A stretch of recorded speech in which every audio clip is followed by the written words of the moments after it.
अस्सलाम वालेकुम। मैं हुसैन बाछी गिलेंदो पिया। मांजी अपील है DPO सिंध पंजाब गुजारिश है एक तो मांजी मेहरबानी कई वञे वकास साहब SHO जो माचकियाल होए एक ती माचकियाल SHO को ना हटायो वञे मताई खुदा ना खास इंदी कई कसूर कोनी है। यो बेचारा पांजा मुलाजिम मांजे करे शहीद थियनिस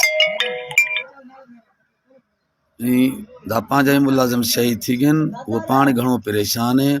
तो मांजी ये अपील है IG DIG को मेरे को धमकियां मिल दिया पिन तो भाई 4 ताजा मारे से 4 ब्या मारीसूं इं ना हुए वकास साहब हटीज गयो ताई तो मेरे को मांजी जान को खतरो है।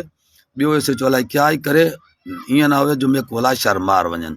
मैं एक मजलूम गरीब मानूँ मांजे बच्चे की हिफाजत कने वकास साहब रात डी जदोजहद कंदे असां सां गॾु असां जो साथ देंदे। यही अपील है IG DIG सदर वजीर आजम को जितने को मैं मस्कीन मानूँ वध को वध मांजी मदद कई वने और मांजा कातिल जेका मांजे बालन जा वो जल्द को जल्द गिरफ्तार कया वजन। मेरे को वॾियां धमकियां मिलदियां पिन और मैं जो कोई तासुब भी मेरे को ॾिनो वने।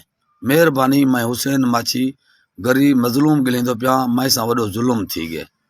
अस्सलाम वालेकुम। मेहरबानी मैं हुसैन माछी।